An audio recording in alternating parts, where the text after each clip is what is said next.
Show of hands from the people in the room. Has anyone used HTMX, knows what HTMX is, or we're all new? Okay, that's perfect. So we're gonna go through it. A little bit about me first. My name is Marcus. I'm an engineering lead at Very Good Ventures. I'm also the CEO of HTMX, as is everyone, actually. Put it on your resume right now. You're allowed to say you're this, that the creator said you can say you're the CEO of HTMX if it helps you get a job. So there you go. So, big question. What does this have to do with Flutter? Because if you know anything about HTMX, you know it's a web library for building websites. It had literally nothing to do with Flutter. Of course, we're going to talk about using Dart, so there's a tiny link. But to me, it's actually quite clear. It's quite obvious how this relates to Flutter. It makes total sense. It actually starts with this guy, Carson Gross, and he kind of always looks like that. And I took a class from Carson. He was my professor in Montana, which actually isn't related to the story at all. I just wanted to share that I live in Montana because I think that's cool. But we used this book in that class called Crafting Interpreters by one Robert Nystrom. You might recognize that name because it was written by Bob Nystrom. It's how he often goes by. He worked on the Dart team for a long, long time, helped design Dart.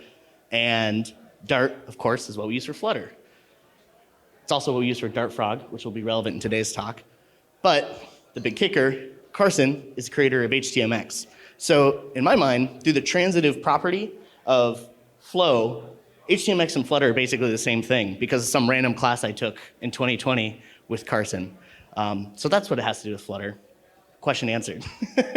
The other, I think, big question is if we're talking about building websites and web pages and whatnot, why not just use Flutter Web?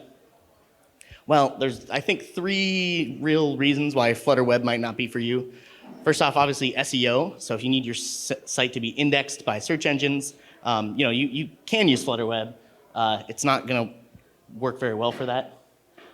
Any kind of like text-heavy features, if you're rendering a lot of text to the screen, just Flutter's not as optimized as like the standard DOM and kind of everything. Also, if you want your stuff to be scraped and stolen for like AI, if you like really feel bad for OpenAI and you want them to steal all your stuff, if you're using Flutter Web, they can't do that, and that's just mean to these trillion-dollar companies. So I would avoid that.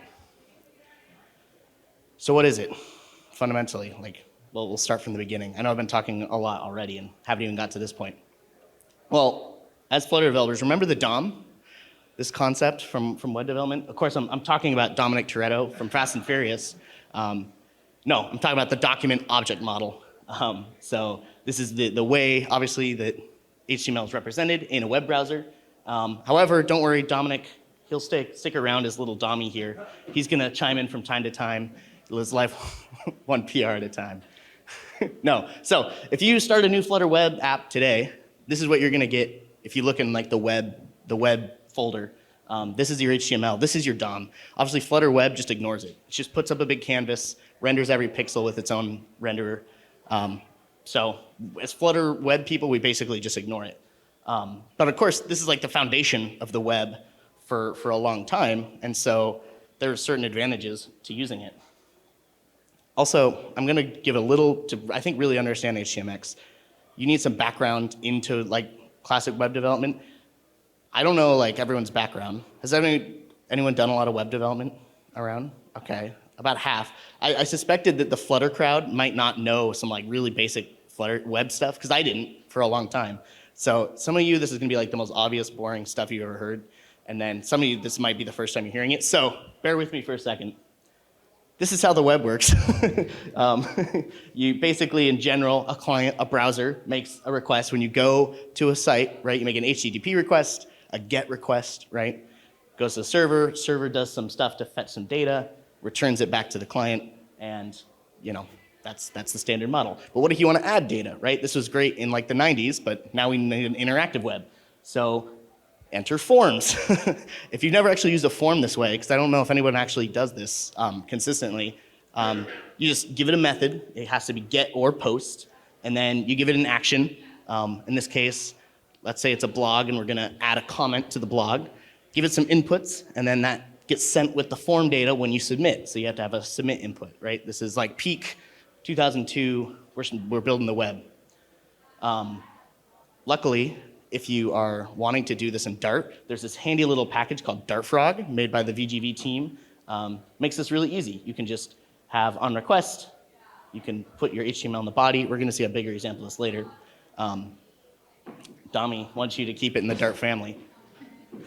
So I actually want to show this. I know it sounds kind of basic, but if you've never seen old school web stuff, then I think it's really important to understand this context. So we're going to go here. I'll show you my file structure. We just have routes. We have a blog with like a blog post. We're just on like the ID. Oops. And you can see here, we're literally just doing text in this case, like strings. We're not being fancy with it at all. I'm going to start the Dartfrog. Dartfrog dev is how you start your Dartfrog server, and I'll refresh. Also, another throwback to the 2000s. We're not going to do any CSS here, just because I don't want to get distracted. So we're going to have the most beautiful looking web pages for this demo. But yeah, the real magic here happens in this form where we're posting to that blog IDE comments. If we look in our file structure, there's a route right here. Dartfrog uses file-based routing, so that's how that works. And then we have some comments here. I can put, hi world. Oops. And I'll say, I did that. And submit. And there's a comment, right? Pretty easy. This is no JavaScript, no real programming, right? We just kind of like set it up in the Dartfrog. I guess there's programming in the Dartfrog, but nothing on like the actual web page. So this is how the web was designed to work. But then when people went and screwed it up, but they screwed up for a good reason. It's because there's some issues with this, obviously. First off, the whole screen has to refresh. You probably didn't notice it there because there's no styling or anything, so it was like super fast. But on a real site, you'd see like the screen flicker. That's because you're actually like posting to a new route. So your URL gets messed up. I'll try to show that here. If you look at the URL, we're not actually on blog. I don't know if you can read that up there.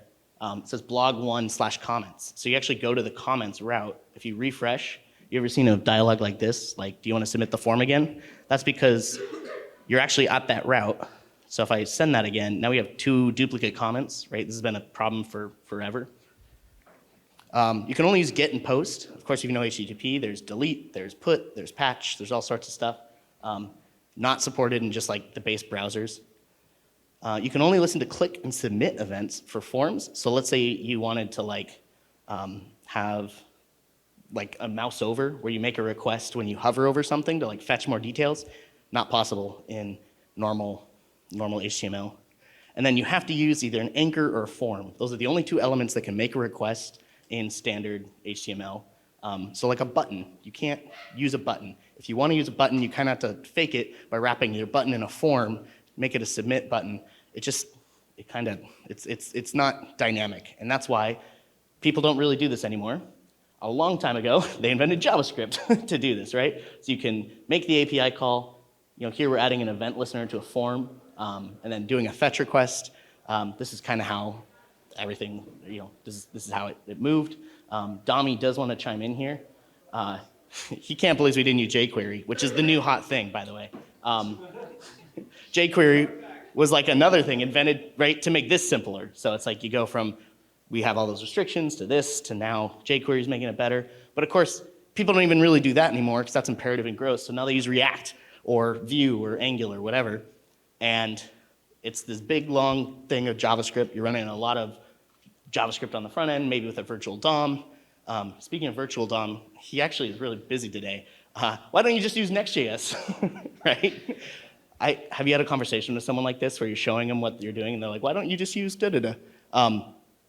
But yeah, Next.js and lots of other frameworks have done a really good job with this stuff. But I think it also overcomplicates stuff. Also, he's sponsored by Vercel. That's a conflict of interest, so we shouldn't listen to him. He's actually getting paid to be here. So why do we do all that? Well, we solve these issues, right? All 5 of those I listed, they're solved. We can do other types of requests. We can use other elements. Great. But I'd argue we got some new issues. First off, we had to use JavaScript, which is a fate worse than death, I think. We'd rather use a better language. It's hard to deploy and configure, so I think one of the reasons Vercel is so popular is because if you try to host like Next.js outside of Vercel, it's kind of tricky. It is possible, of course, but like it's so easy to just throw it to Vercel. And it's kind of complicated. Like, there's a lot of dependencies you have to manage. If you ever had to like go through NPM and try to configure all that stuff, TypeScript compilers, and there's like a whole tool chain, right? There's whole companies that have existed just to deal with the complexity of like modern web frameworks. Tommy chimes in again. He misses Dart. I miss Dart too. I wish we could go back to that. So fundamentally, this is all set up. HTMX provides a way to do this, right? All of this was to show you this is why HTMX exists, is to solve those 5 problems, but do it in a way that doesn't require writing 30 gigs of JavaScript. So we are going to take a look at that.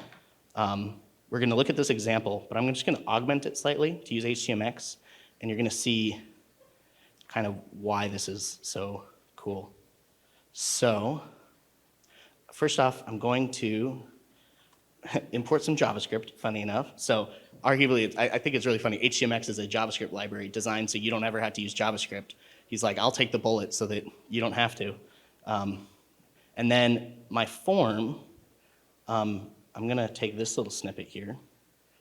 So before it was action and method, I'm going to replace that here with a few other things. So we have HX post, which is essentially the same thing as your action. It's pointing to that same URL.